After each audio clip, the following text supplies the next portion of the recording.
Buenas noches. La patinada de la propuesta del monorriel de Luis Castañeda Locio, pues ha seguido levantando críticas y comentarios. Este tema nosotros lo revelamos anoche en este programa. Castañeda había sacado a través de YouTube un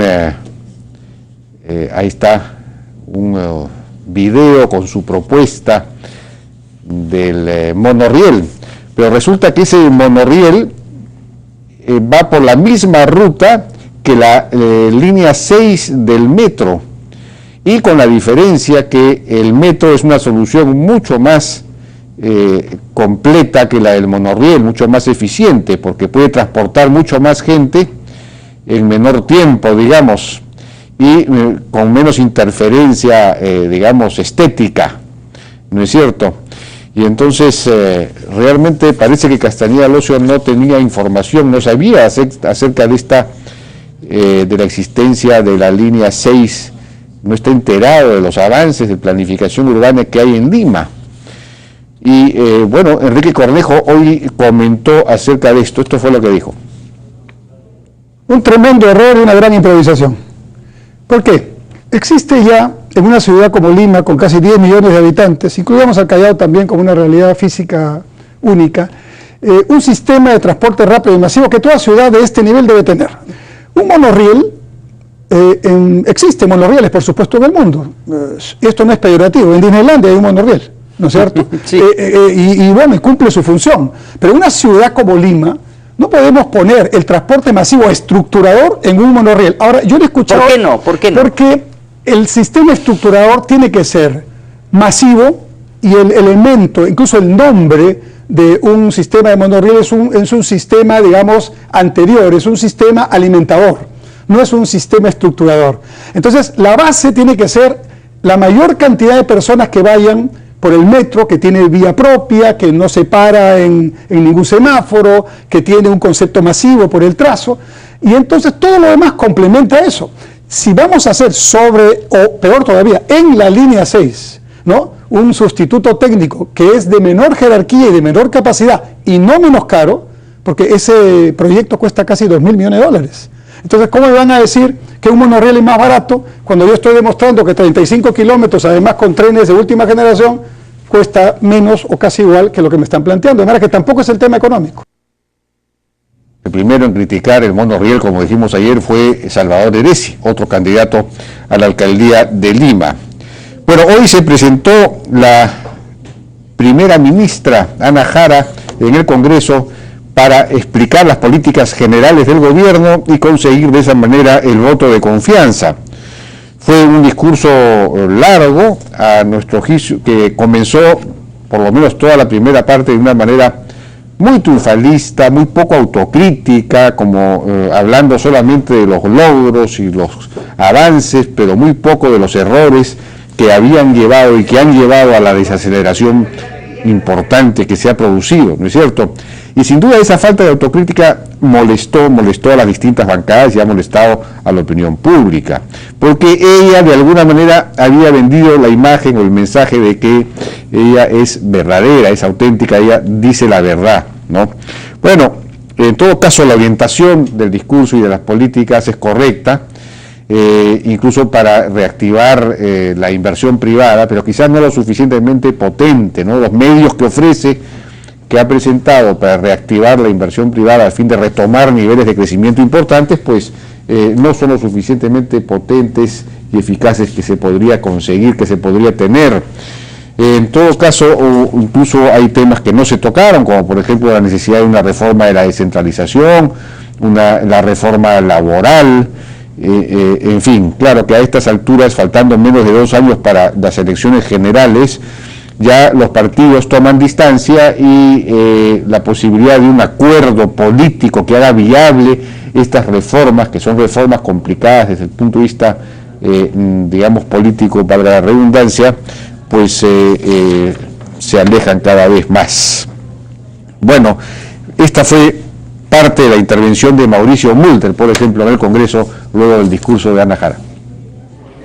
Este gabinete está aquí, Presidenta, porque el antecesor de la congresista Ana Jara, Presidenta del Consejo de Ministros, fue sorprendido infraganti y mandando a un asesor a que soborne al asesor de un parlamentario, que deberían tener esta nota. 0.3. Esta es la nota del gobierno, 0.3. Ese es el crecimiento económico del Perú en el mes de junio. 0.3.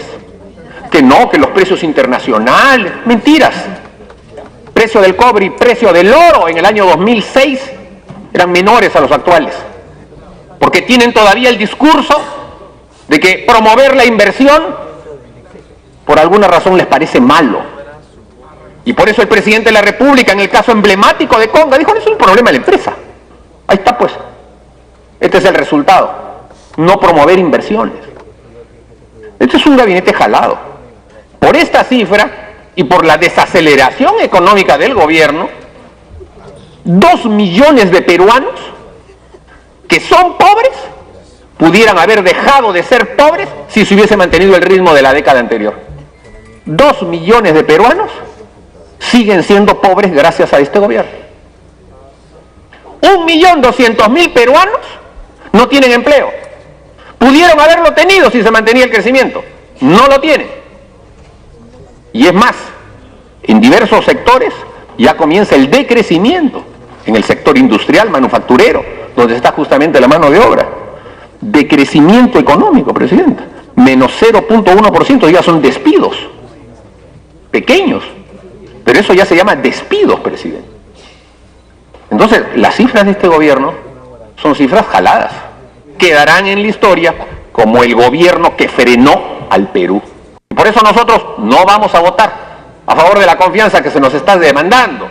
Y vamos a exigir un cambio radical en la política del gobierno, que involucre al presidente de la República, que sea el presidente de la República el que conduzca al país, no que deje las cosas en el aire, el que dé las confianzas, no que hable de vacas flacas.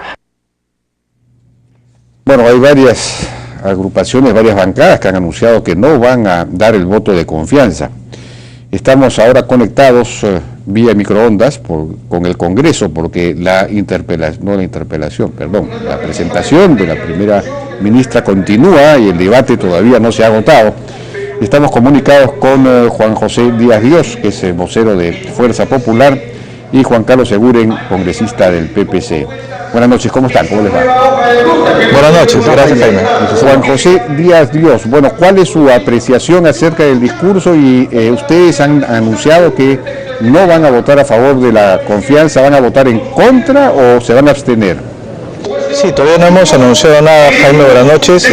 Básicamente lo que tenemos nosotros es un sinsabor, básicamente porque la reunión que sostuvimos el día de ayer con la primera ministra Ana Jara fue sobre unos puntos donde le explicamos, nos hubiera gustado ella desarrolle, precise, aclare. Sin embargo, ninguno de esos puntos ha sido tomado en cuenta el día de hoy, de forma que estamos decepcionados. Al parecer la reunión de ayer solo fue un tema meramente para la fotografía o de alguna manera un mensaje tipo para la población, de que quieren dialogar, pero en realidad siguen haciendo exactamente lo mismo. Les pedimos nosotros, por ejemplo, que sinceren las cifras que ha dado el presidente de la República en su mensaje 28 de julio respecto a los 160.000 supuestos detenidos ya en prisión que habría hecho la policía. Sin embargo, preguntamos esto porque para ello hubiera sido necesaria la construcción de al menos 80 penales, lo cual evidentemente no ha sucedido. La ministra Jara se comprometió con nosotros a darnos esa información. Le hemos hecho saber además algunas inconsistencias, como por ejemplo hablarnos ahora de un sistema que luche contra la corrupción en la Policía Nacional, cuando uno de los principales implicados en el caso López Meneses, como es el general Praeli, ha sido nombrado hace poco nada menos que asesor del Estado Mayor de la Policía Nacional del Perú. Esto, entre otras preocupaciones, que de alguna manera lo único que nos demuestran es que Ana Jara lamentablemente no es quien ha puesto en todo caso ministros, no refleja un cambio en todo caso en la política del gobierno, sino más de lo mismo.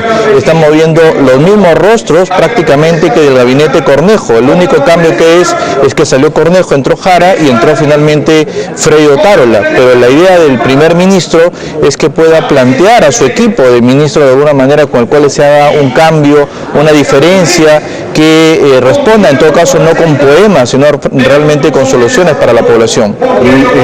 ¿Cuál sería el sentido de la votación de Fuerza Popular?